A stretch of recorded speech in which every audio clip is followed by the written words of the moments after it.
Martinho Lutero tinha que comparecer diante da Dieta do Império, a qual estava reunida em Worms no ano de 1521.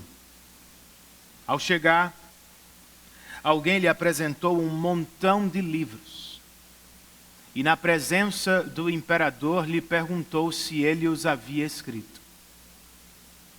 Depois de examiná-los, Lutero respondeu que sim.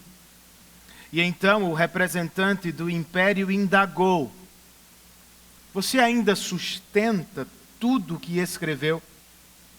Ou está disposto a retratar-se de algo? Não era uma resposta fácil, irmãos. Não porque Lutero temia o poder dos homens, mas principalmente porque Lutero temia o poder de Deus. O reformador não queria se voltar contra a igreja de Deus. Por isso, preocupado, ele pediu para pensar um dia. No dia seguinte, correu a notícia que Lutero estaria outra vez diante do imperador. E por isso, muitas pessoas apareceram. E uma vez mais, e em meio ao maior silêncio, o representante do império lhe perguntou: retratas-te ou não, Lutero? Ao que ele respondeu em alemão, desdenhando do latim dos teólogos romanos: não posso, nem quero retratar-me de coisa alguma, pois ir contra a consciência não é justo nem seguro. Que Deus me ajude. Foi um movimento decisivo, irmãos, e extremamente perigoso. Lutero havia rompido definitivamente com Roma. E por isso agora tinha que clamar: que Deus me ajude. O apóstolo Paulo, no texto que vamos estudar, vive uma situação semelhante. Ele também tomou um caminho bastante difícil. E também há pessoas que querem impedi-lo. A diferença era que na Alemanha, eram os inimigos de Lutero que lhe pediam para se retratar. No texto em questão, são os amigos. São os irmãos de Paulo que lhe pedem para mudar de rota. A quem Paulo deve ouvir, irmãos? E como devemos proceder em situações semelhantes? Você deve ouvir o próprio coração? Será que é certo ouvir sempre os conselhos dos mais chegados?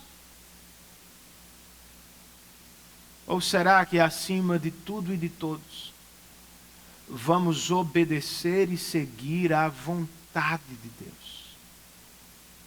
Eis o que vamos considerar enquanto acompanhamos o apóstolo Paulo a caminho de Jerusalém. Vamos ler o verso 14 para começar, irmãos. Atos, capítulo de número 21, versículo 14. O texto inspirado nos diz o seguinte: como não pudemos dissuadi-lo, desistimos e dissemos: seja feita a vontade do Senhor. Vamos orar mais uma vez?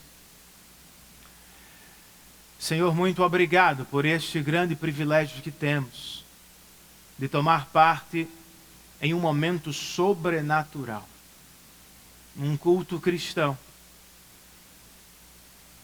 onde o próprio Deus se faz presente mediante seu Espírito. Muito obrigado.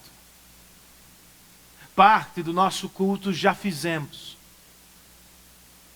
Através de orações centradas em Tua Palavra e que promovem reflexão.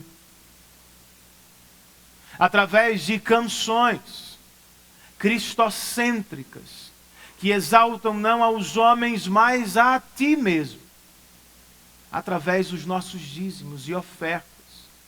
Um elemento de culto, por meio do qual expressamos também o nosso amor e a nossa fidelidade à Tua Palavra. Agora nos aproximamos de Tua Palavra, Senhor. Não mais falaremos, o Senhor mesmo falará. Por isso nos calamos e Te rogamos, assiste-nos, ó Espírito Santo de Deus.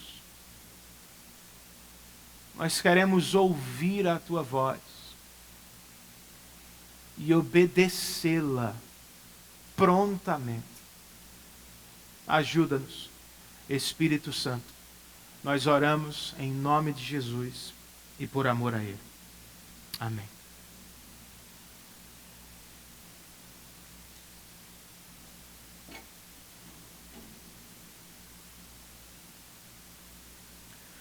Com a despedida do último capítulo, Lucas encerrou as famosas viagens missionárias de Paulo.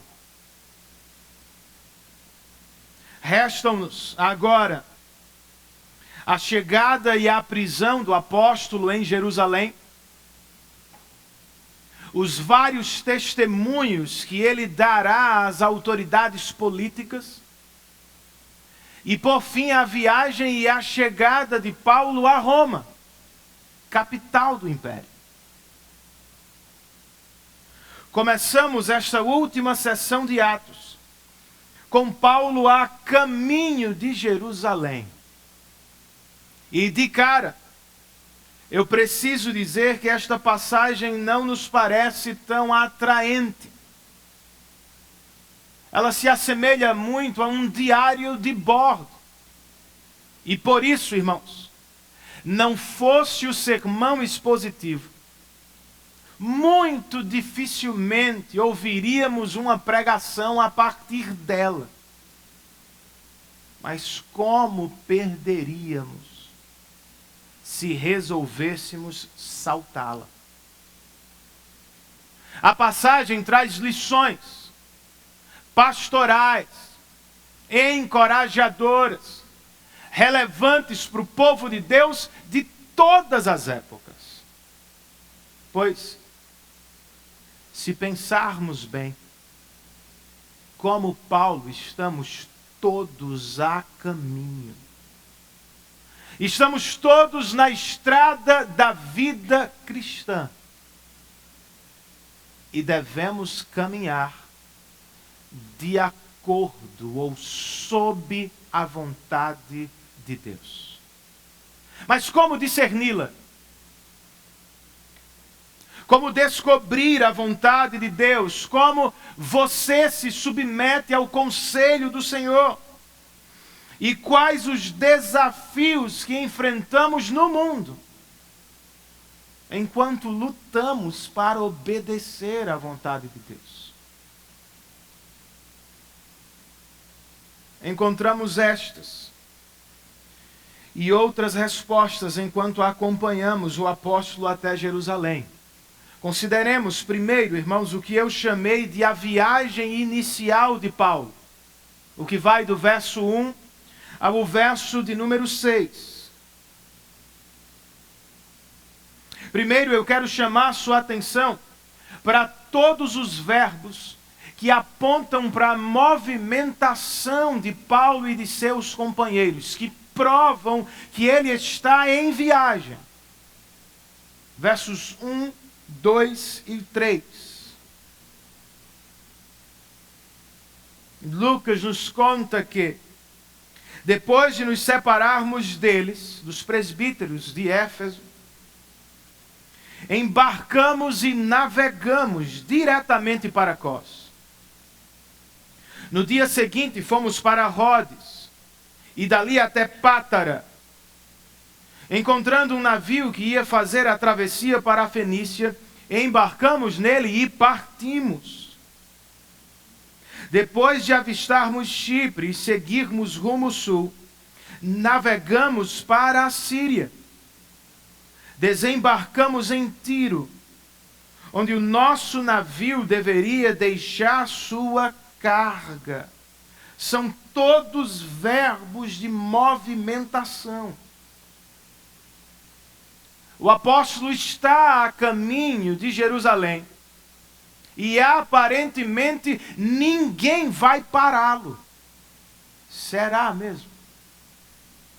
Ao meio e ao fim deste primeiro parágrafo, o autor sagrado parece fechar o zoom de sua câmera, nos levando a ver o que acontece especificamente em Tiro. Verso de número 4, irmãos. Ele registra: encontrando os discípulos dali, ficamos com eles 7 dias. Eles, pelo Espírito, recomendavam a Paulo que não fosse a Jerusalém. Nós não podemos dizer com exatidão o que Paulo fez durante os 7 dias em que esteve em Tiro. Mas podemos ter uma ideia a partir do que observamos em outras cidades. É provável que Paulo tenha gastado tempo com os irmãos de Tiro, conhecido alguns, desfrutado da comunhão de outros, pregado a palavra, encorajado os irmãos. É certo, como vamos ouvir no verso 6, que ele orou por eles e com eles. É o que deve ter acontecido, irmãos. No entanto, a atenção de Lucas não se volta tanto para o que Paulo fez em Tiro. Ela se volta aqui muito mais para o que Paulo ouviu em Tiro. Nós acabamos de ler. Pelo Espírito, os irmãos recomendavam que Paulo não fosse a Jerusalém.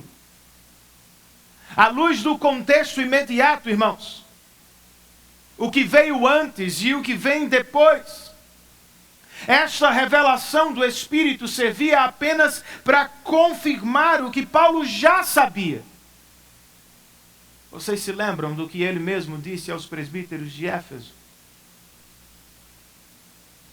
Em todas as cidades, o Espírito Santo me avisa que prisões e sofrimentos me esperam. A recomendação dos irmãos de Tiro, portanto, não era uma proibição do Espírito. Era muito mais uma predição do que Paulo estava para sofrer. E o que ele deveria fazer agora, irmãos? Se estivesse no lugar dele, e se pessoas estivessem falando de um sofrimento imediato na sua vida, o que você faria? Mesmo sabendo que está para sofrer, o apóstolo Paulo continuou a caminho de Jerusalém. Nas palavras de Lucas, versos 5 e 6. Quando terminou o nosso tempo ali, partimos e continuamos nossa viagem. Todos os discípulos, com suas mulheres e filhos, nos acompanharam até fora da cidade. E ali na praia nos ajoelhamos e oramos. E depois de nos despedirmos, embarcamos e eles voltaram para casa. Era o que tinha que acontecer, irmãos. E é o que nós mesmos vamos viver várias vezes ao longo do caminho. Alguns voltam para casa.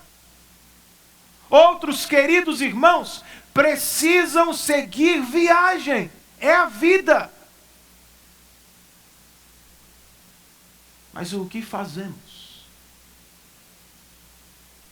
Bem, eu penso que até a separação, nós precisamos aproveitar a comunhão. Ou você acha que ela vai durar para sempre? Você não sabe. Eu não sei por quanto tempo eu terei as pessoas com quem eu vivo agora. Então, o que nos cabe?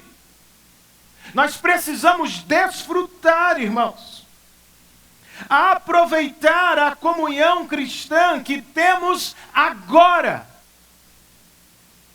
Se lhe ajuda, pense naquelas pessoas queridas com quem você viveu e que já não estão mais por perto. Você não tem, às vezes, a sensação de que deveria ter aproveitado mais a presença daquele amigo, a sabedoria daquela amiga, o carinho daquele parente? Se não pode mais aproveitar da comunhão daqueles que se foram, não cometa o mesmo erro. Se esforce para valorizar e aproveitar a presença daqueles que ainda estão com você. Eu sei, às vezes é difícil. Nem sempre conseguimos. Acabamos nos acostumando com a presença das pessoas. Pensamos coisas do tipo: sempre teremos os nossos pais. Os nossos filhos sempre estarão por perto. Nós sempre teremos os irmãos em Cristo. Sempre teremos um pastor, pregador, fiel às Escrituras. Não é assim que processamos. Mas quem pode garantir que a vida não está para mudar? Paulo tem de seguir, irmãos.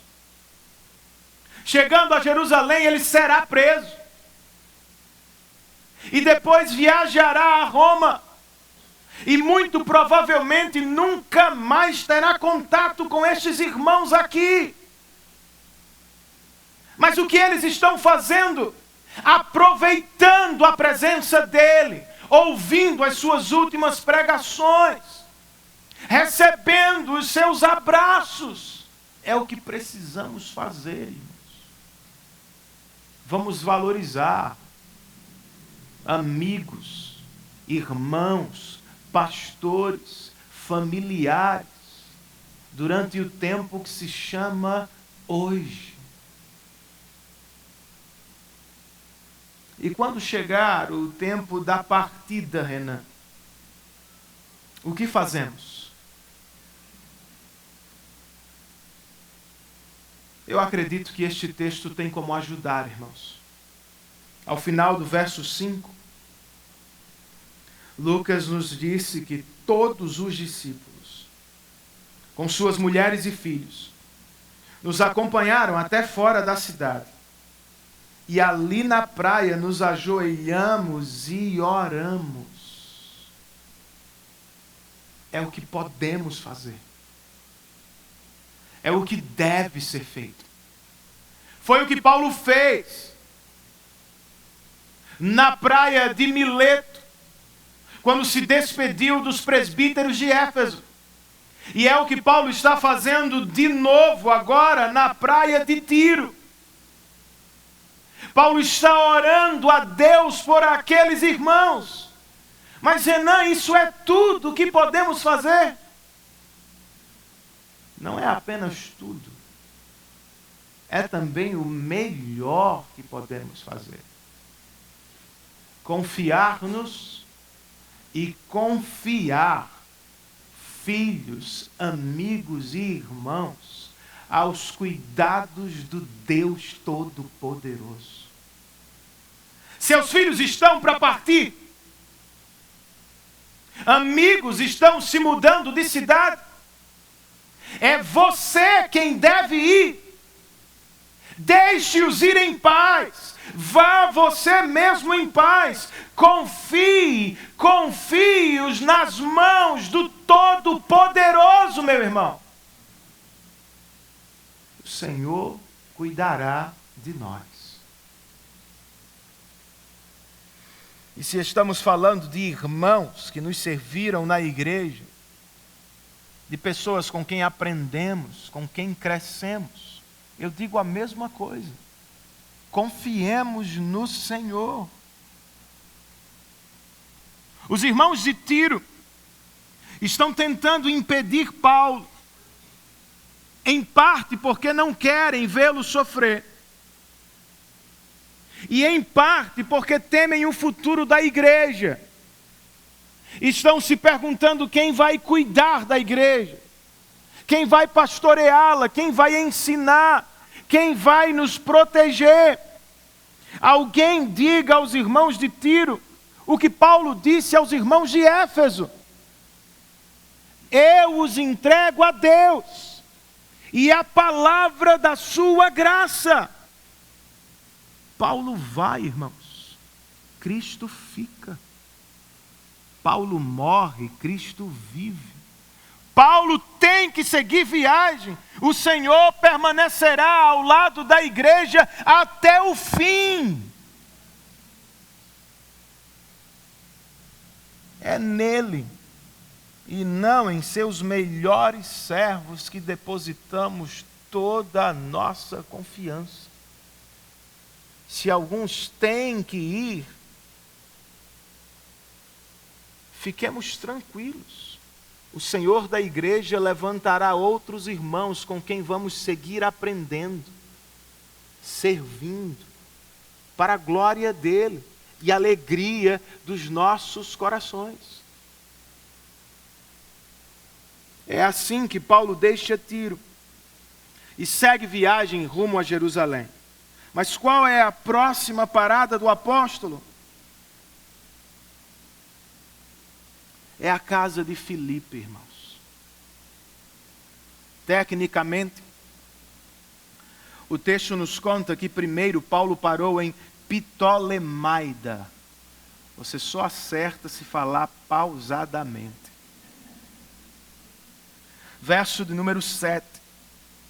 Demos prosseguimento à nossa viagem, partindo de Tiro, e aportamos em Ptolemaida, onde saudamos os irmãos e passamos um dia com eles.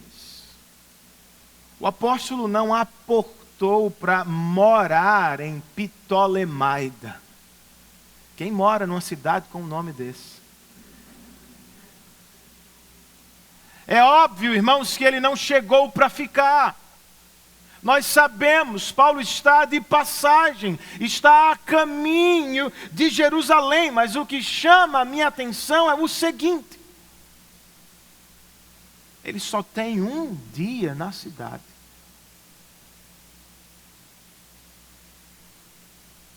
Por isso ele não perdeu tempo. Ele aproveita a conexão.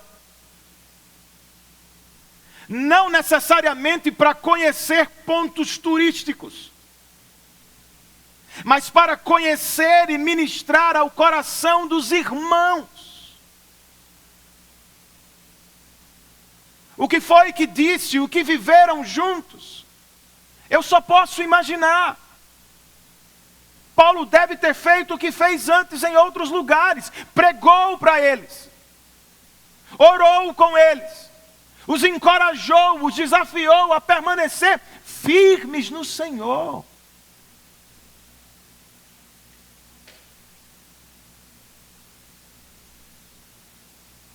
Eu me lembro de uma visita que o Dr. Russell Shedd fez à nossa igreja, não sei quantos estavam aqui naquela ocasião. Nós o recebemos terça, quarta e quinta, mas ele chegou na segunda. E ele me perguntou: Renan, qual é o horário do culto da segunda? Eu disse: não, doutor Shed, hoje é dia de descanso, o senhor não vai pregar. Foi quando ele se lembrou de um tio de Sabrina, minha esposa, com quem tinha caminhado uma única vez na vida, mas ele tomou conhecimento que o tio dela estava com câncer, sem sair de casa. Irmão, Renan, como é que está o irmão Wellington? Já que nós não temos culto, será que poderíamos cultuar com ele nesta noite? Um homem com seus 80 e alguma coisa, irmãos, que poderia ter feito qualquer outra coisa naquela segunda-feira. Mas ele sabia: talvez eu não encontre mais este irmão. E eu sei que visitá-lo seria caro para ele. Eu quero orar por ele, eu quero cuidar dele como eu posso. É o que Paulo está fazendo em Ptolemaida. Um único dia, algumas poucas horas, mas uma experiência que muito provavelmente jamais deixaria a mente daqueles cristãos. O apóstolo dos gentios visitou a nossa igreja. Depois, verso de número 8. Partindo no dia seguinte, chegamos a Cesareia e ficamos na casa de Filipe, o evangelista, um dos 7. Cesareia, uma cidade portuária, foi construída por Herodes para ser a capital da província romana da Judéia. Era, por assim dizer, os portões marítimos de Jerusalém. As pessoas chegavam por ali. De novo, nós não sabemos quanto tempo o apóstolo se demorou em Cesareia. O que temos no texto é o local de sua estada. Ele se hospedou na casa de Filipe, um diácono que evangelizou a região 20 anos antes e que acabou se estabelecendo na cidade. Chama a minha atenção a maneira como os irmãos tratam Filipe. 20 anos se passaram e ele ainda é chamado de Filipe, o evangelista. Seu ofício permanece o mesmo, mas sua família mudou, cresceu, pois o verso 9 nos diz que ele tinha 4 filhas virgens que profetizavam. De novo, irmãos, não podemos ser mais precisos do que o texto. Onde serviam? A quem profetizavam? Sobre o que falavam? Nós não sabemos. Uma coisa, porém, é certa: Deus cumpriu a sua promessa. Você sabe do que eu estou falando? Quando perguntaram aos apóstolos sobre o significado do que aconteceu no dia de Pentecostes, Pedro se levantou e, citando o profeta Joel, disse: nos últimos dias, diz Deus, derramarei do meu espírito sobre todos os povos. Os seus filhos terão visões e as suas filhas profetizarão. Deus, portanto, cumpriu a sua promessa. Fez a parte dele. Agora, Filipe, irmãos, eu tenho que concluir desta maneira, também fez a sua. Como pai destas meninas, ele não apenas as batizou em um culto público, não somente as apresentou a Deus uma única vez na vida, ele as criou nos caminhos do Senhor. Ele as educou, não para si, não para o mundo, mas para Deus. E a esta altura de sua vida, ele já estava colhendo bons frutos de sua criação. A história da igreja vai dizer que as filhas de Filipe alcançaram idade avançada e se tornaram mulheres importantes na igreja do primeiro século. Não é o que queremos também, pais cristãos? Não é o que desejamos para os nossos filhos? Nós esperamos que cresçam e prosperem. Nós torcemos por eles, vibramos com suas vitórias. Queremos muito que se tornem bons cristãos para a glória de Deus, não é mesmo? Se é o que queremos, nós precisamos trabalhar duro. Precisamos plantar, irmãos, investir na vida dos nossos filhos agora, a fim de que, alcançando a vida adulta, eles sejam capazes de dar bons frutos para a glória de Deus. Usando a imagem do Salmo de número 127, nossos filhos não nascem como flechas. Eles nascem mais como madeira bruta.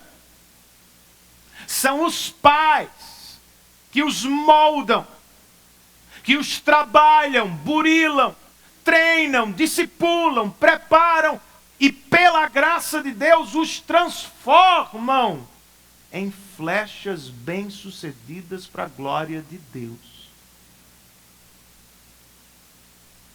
É o que você tem feito. É o que temos vivido nas nossas famílias, irmãos. Quanto tempo, pai, você dedica a seus filhos durante a semana? E quanto do seu dinheiro você separa para, de maneira intencional, investir no desenvolvimento e futuro dos seus filhos? E falando de vida cristã, você poderia dizer que a cada ano que passa, seus filhos estão mais parecidos com Cristo e que isso tem a sua mão também?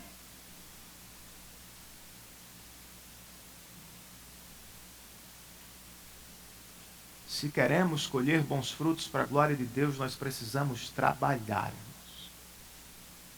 Posso ouvir um amém? Agora, sendo sincero, nosso melhor trabalho não garante que as coisas vão sair do nosso jeito. Filhos nem sempre se transformam no que pais querem. Às vezes acabam não dando os melhores frutos. Alcançando a vida adulta, filhos podem escolher outros caminhos, podem tomar outros rumos, não é o que temos visto? Se é o que você tem vivido, pai, mãe de filhos adultos, eu quero convidá-los a descansar nos braços do Senhor. Você fez o que pôde. Fez o seu melhor, o que estava ao seu alcance. Mas agora, na vida adulta, o seu filho, por conta própria, escolheu tomar uma direção oposta. Ele pode fazer. E você deve lembrar, seu filho cresceu. Ao se tornar adulto, ele se torna responsável pelas escolhas que faz, pelos caminhos que resolve tomar. Agora é com ele, é com ela. Você deve seguir orando por eles. Você pode e eventualmente deve pregar ao coração deles. Mas você precisa descansar. Seu trabalho foi feito e Deus viu. você os educou e Deus sabe. Descanse no Senhor. Trabalhemos enquanto podemos, pais de crianças, adolescentes e jovens. Depois, para não ter dor de cabeça a vida toda, descansemos no Senhor. Descansar, porém, não é o que devemos fazer quando o assunto é o ministério cristão, irmãos. Depois de tantos anos, Filipe ainda é diácono em Cesareia. Ainda é evangelista. Depois de tantas igrejas, Paulo continua viajando, visitando cristãos, fazendo planos com a evangelização da Espanha. Porque não aprendemos com estes irmãos? Porque não os imitamos? Algumas pessoas, conforme envelhecem, ficam mais amáveis, mais doces, mais pacientes. Outras, porém, ficam mais chatas, mais duras, mais amarguradas. Não é assim? Mas como é que cristãos envelhecem? Ou eles podem escolher? Irmãos, como tudo mais na nossa vida, cristãos devem envelhecer para a glória de Deus. À medida que você envelhece, você precisa ficar mais piedoso, mais crente e não menos crente.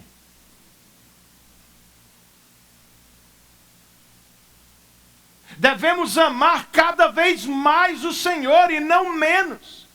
Devemos nos envolver cada vez mais com a obra e em melhor qualidade, não cada vez menos e em pior qualidade. Se é assim que deve ser, pergunte-se nesta noite,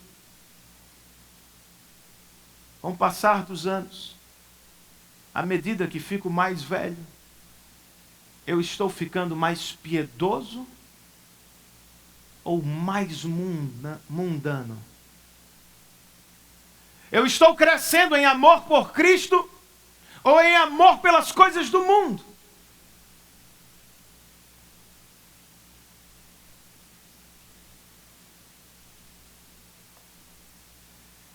E já que estamos às portas de um novo ano, e é provável que alguns de vocês já tenham começado a fazer planos, faça-lhe um favor espiritual.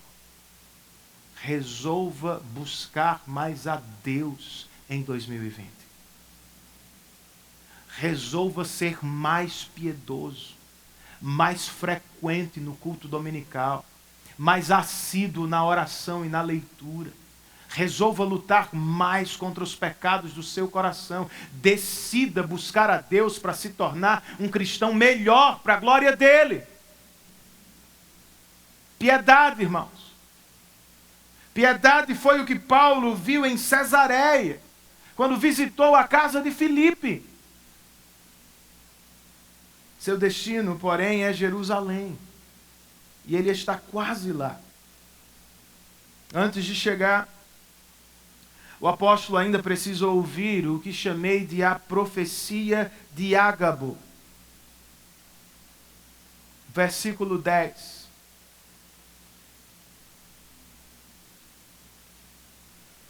Depois de passarmos ali vários dias, desceu da Judéia um profeta chamado Ágabo.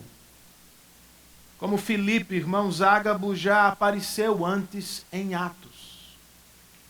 Na ocasião, profetizou uma grande fome. No presente texto, o mesmo profeta fala de um grande sofrimento. Bem ao estilo dos profetas do Antigo Testamento, quando chegou o verso de número 11. Ágabo tomou o cinto de Paulo e, amarrando as suas próprias mãos e pés, disse: assim diz o Espírito Santo. Desta maneira, os judeus amarrarão o dono deste cinto em Jerusalém e o entregarão aos gentios. Como você responderia caso estivesse lá ouvindo o profeta Ágabo, incluindo-se no que escreve? Lucas responde, verso 12. Quando ouvimos isso, nós e o povo dali rogamos a Paulo que não subisse a Jerusalém. Todo mundo está pedindo a mesma coisa. Os irmãos de Tiro, os irmãos de Cesareia e agora até os próprios companheiros de Paulo estão dizendo: Paulo, você não precisa subir a Jerusalém. Não foi o que Pedro disse a Jesus, irmãos, em uma ocasião parecida? Qual foi a resposta de Paulo? Verso de número 13. E a propósito, os versos 13 e 14 são os mais importantes da passagem. O texto nos diz: então Paulo respondeu: por que vocês estão chorando e partindo o meu coração? Eu estou pronto não apenas para ser amarrado, mas também para morrer em Jerusalém pelo nome do Senhor Jesus. Alguns pontos merecem destaque aqui, irmãos. Primeiro, notem a linguagem emotiva do apóstolo. Por que vocês estão chorando? Por que estão partindo o meu coração? O apóstolo não era um homem sem coração, como alguns pensam. Ele acabou de chorar na despedida dos presbíteros de Éfeso. Em suas cartas, constantemente, ele abre o coração, revela sentimentos por irmãos e igrejas. É o que está fazendo aqui outra vez. Ele chora por eles, mas não desiste. As lágrimas dos irmãos de Cesareia não vão alterar o curso da viagem do apóstolo. Por quê, irmãos?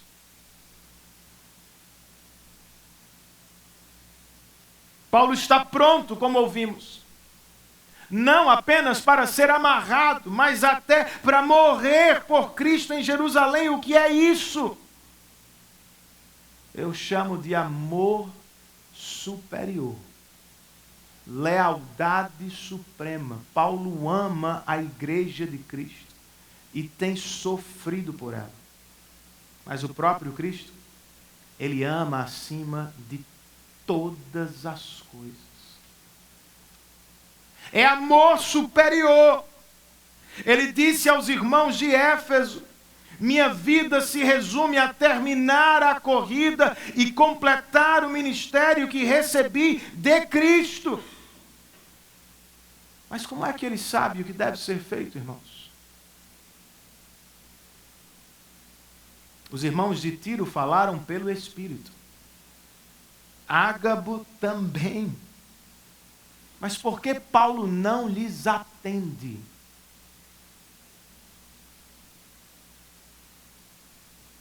Observe o seguinte: Paulo não questiona a veracidade da profecia de Ágabo, como alguns teólogos da modernidade vão chamar esta profecia de segunda categoria. Paulo não o faz. Ele a recebe como voz do Espírito. Tampouco ele duvida dos irmãos de Tiro, que lhe recomendaram pelo Espírito. Ele também recebeu a palavra dos irmãos. Mas de novo, irmãos, Como nota o Dr. John Stott, na Voz do Espírito, não há aqui proibição. Outra vez, a predição. O apóstolo não está subindo a Jerusalém simplesmente porque quer. E ele também não é um teimoso, orgulhoso, que não ouve a ninguém, não. Ele mesmo disse aos presbíteros de Éfeso: eu estou indo a Jerusalém compelido pelo Espírito. Ou seja, ele não vai desobedecendo o Espírito. Ele vai a Jerusalém obedecendo-o. Foi o que os irmãos de Cesareia perceberam, eu acho. Pois Lucas escreve no verso 14: como não pudemos dissuadi-lo, desistimos e dissemos: seja feita a vontade do Senhor. Sinceramente, talvez não tenham sido convencidos plenamente. Alguns não pararam de sofrer ou chorar com o que estava para acontecer com Paulo. Se pudessem, mudariam a rota do apóstolo. Mas como não conseguiram, eles foram humildes para confiar o apóstolo aos cuidados de Deus. Eles estão fazendo com Paulo o que Paulo fez com os presbíteros de Éfeso. Eu os entrego a Deus e a palavra da sua graça. Aqui são os irmãos fazendo o mesmo com Paulo. Paulo, nós não gostaríamos que você fosse. Nós tememos por sua vida. Nós não estamos convictos, felizes, radiantes com a sua decisão, mas nós o confiamos à vontade de Deus. Não é como deveríamos proceder em tantas ocasiões, irmãos, quando também não sabemos muito bem o que fazer.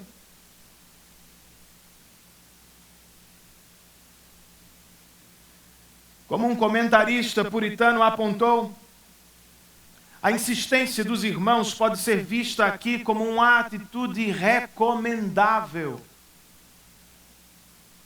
pois ela revela cuidado e amor por Paulo. O mesmo puritano acrescenta: bons homens, muito ativos na obra do Senhor, às vezes precisam ser dissuadidos de trabalhar demasiadamente. E bons homens, muito ousados na obra do Senhor, às vezes precisam ser dissuadidos de se expor a perigos desnecessários. Faz sentido. Em alguns momentos nós precisamos ser como os amigos de Paulo. Devemos dizer a amigos, irmãos em Cristo e a familiares: talvez seja a hora de parar, de esperar, quem sabe de mudar a rota, por amor e cuidado, irmãos. Como cristãos, nós temos o direito e devemos ter a coragem de exortar uns aos outros em amor.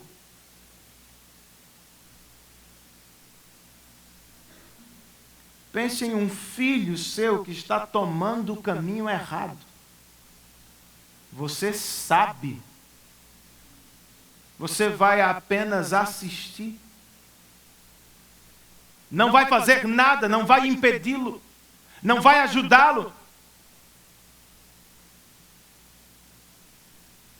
Lembre-se de um irmão de seu PG. Talvez você tenha notado que nos últimos meses ele anda meio ausente da congregação, meio distante do grupo, quem sabe até longe de sua própria família. Você sente que há algo errado.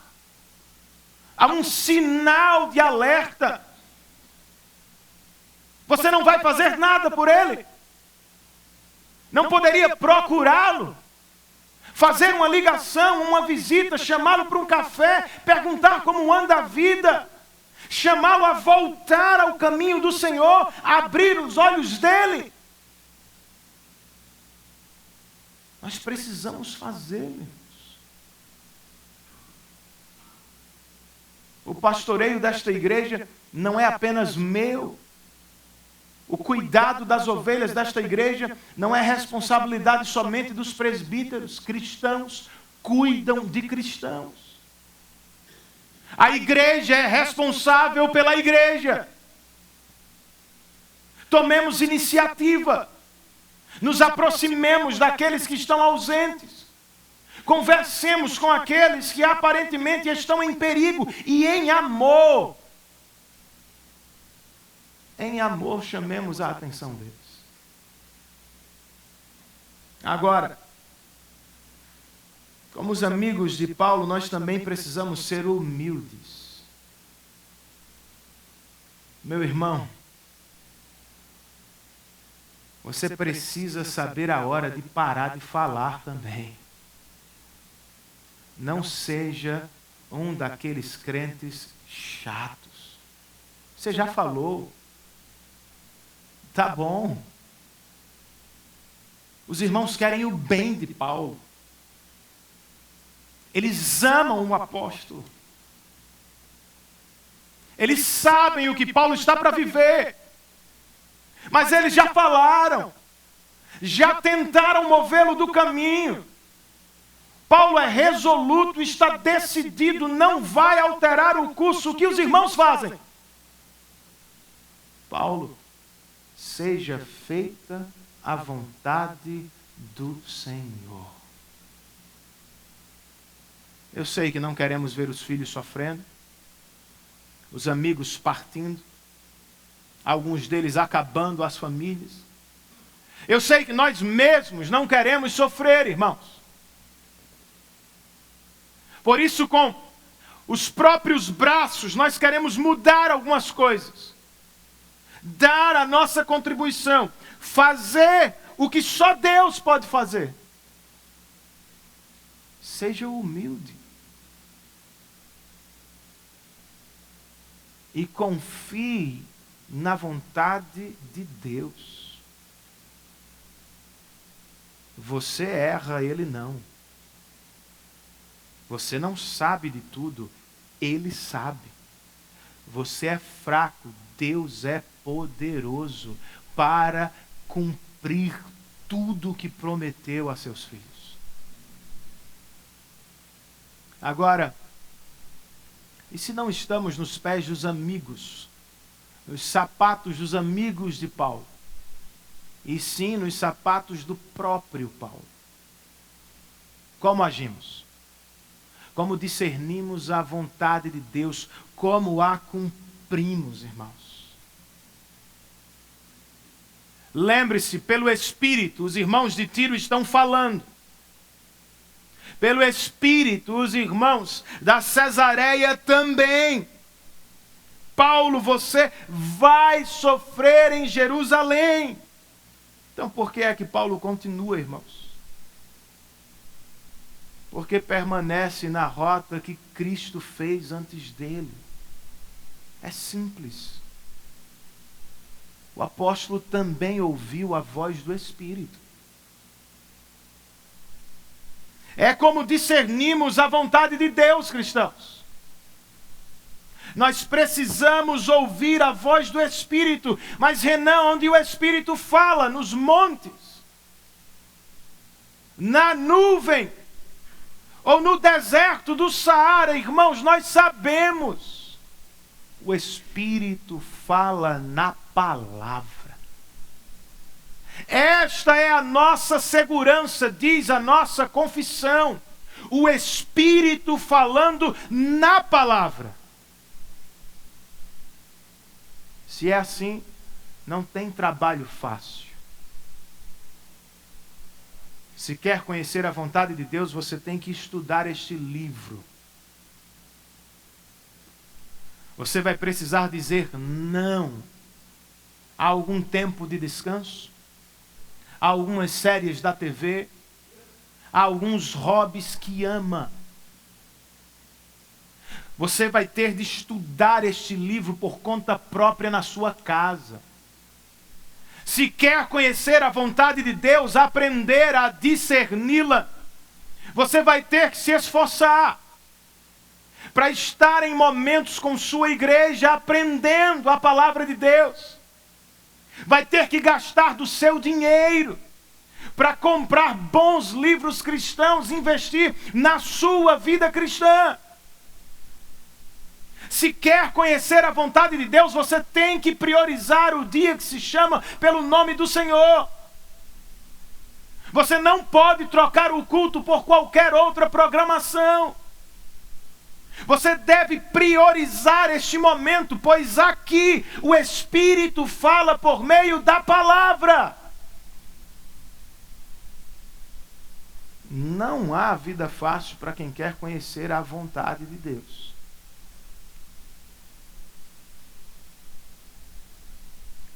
Mas, pastor, quando leio a Bíblia, eu não encontro respostas para algumas perguntas específicas de minha vida.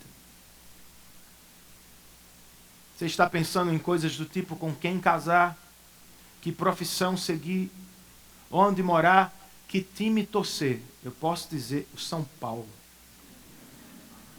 Os flamenguistas estão aí loucos, fazendo meio mundo de torcedores. Lá em casa, não. Eu sei, irmãos. Você não vai encontrar a voz do Espírito na palavra dizendo que você deve casar com João e não com Antônio.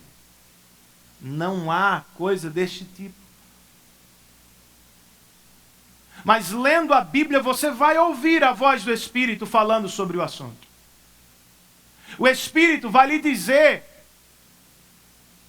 procure este tipo de homem, este tipo de mulher. O mesmo se aplica à sua profissão. Deus não vai falar na palavra, seja engenheiro e não professor. Mas enquanto lê a palavra, o Espírito vai falar. Creia na providência, na liderança de Deus.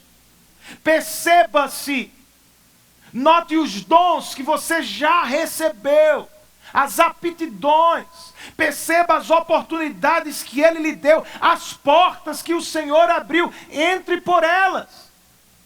E o mais importante, onde Ele o plantou, sirva para a glória dEle. É como acontece, irmãos. Pouco a pouco, vamos treinando o nosso ouvido à voz do Espírito na palavra. Mas ainda temos uma última questão. E eu acho que ela é mais difícil. Como cumprir a vontade do Senhor? Boa parte do que chamamos de vontade de Deus, nós podemos conhecer aqui, irmãos. Muito você já sabe. A questão é, nem sempre você quer cumprir. Nem sempre eu consigo obedecer. Mas outra vez olhemos para Paulo. Pelo Espírito, o apóstolo sabe que deve ir para Jerusalém. E pelo Espírito, ele também sabe que vai sofrer em Jerusalém. Como aguenta, irmãos? Como permanece? Como Paulo foi capaz de dizer: eu estou pronto não apenas para ser preso, mas também para morrer por Cristo.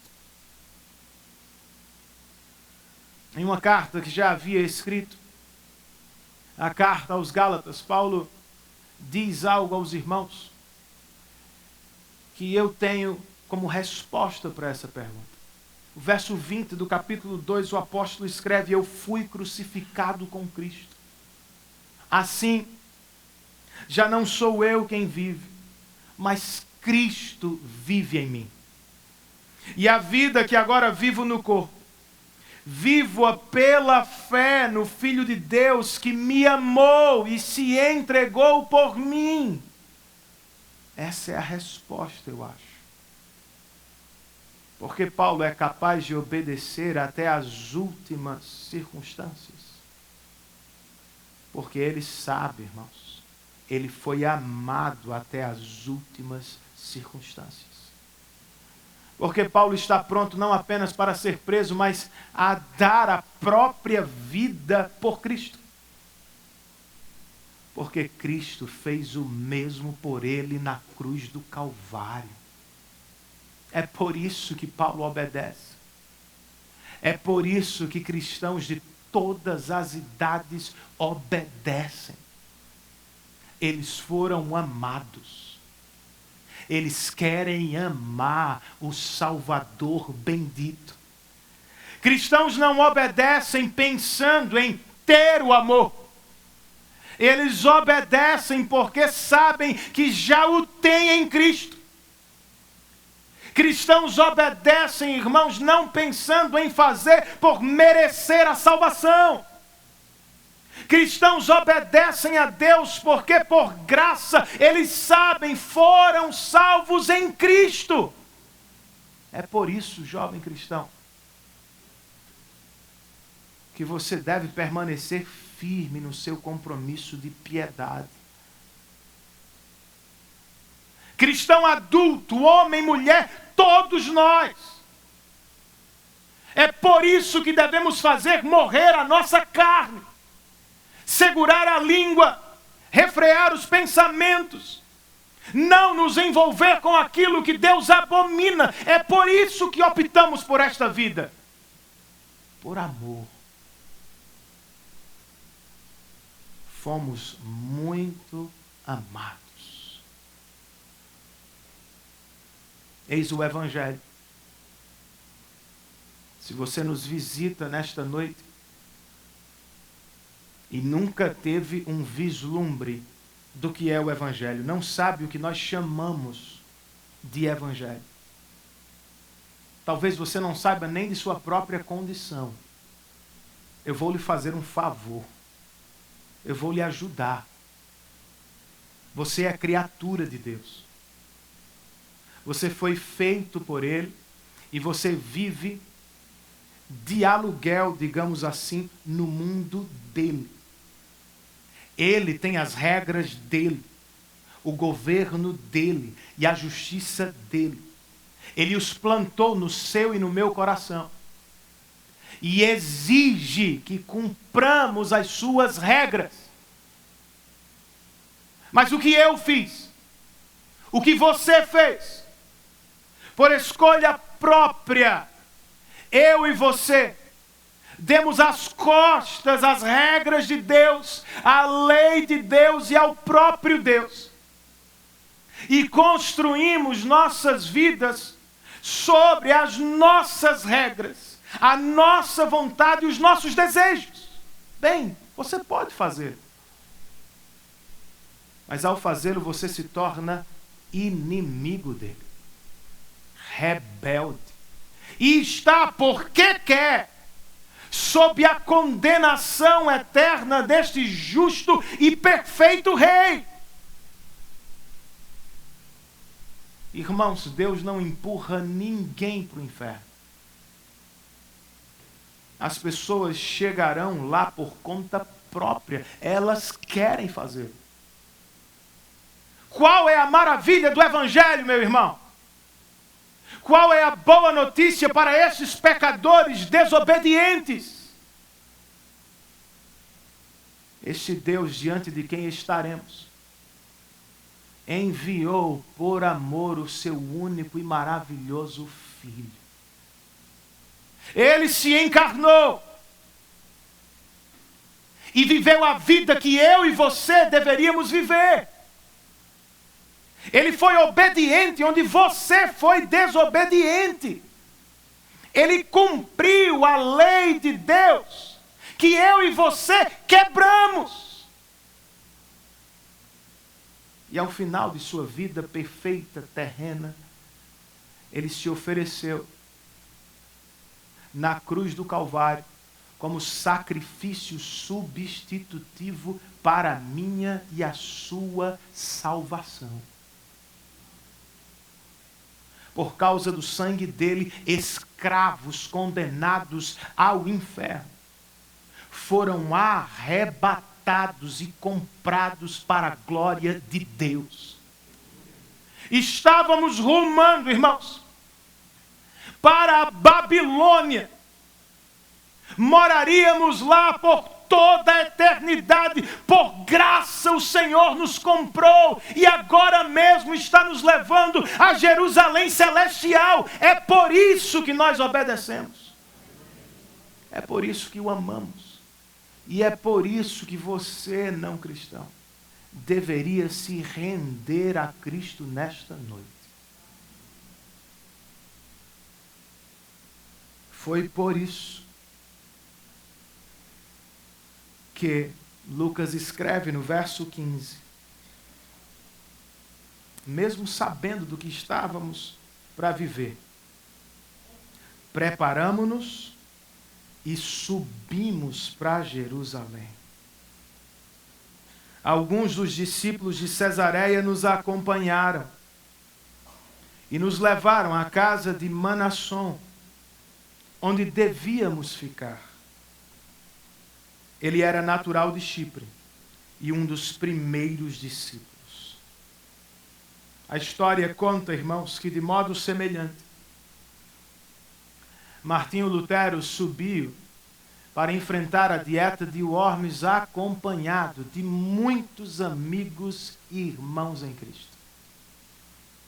Ele sabia o que estava em jogo. Sabia que podia ser condenado, morto em praça pública em uma fogueira como herege. Mesmo assim ele foi. Por quê?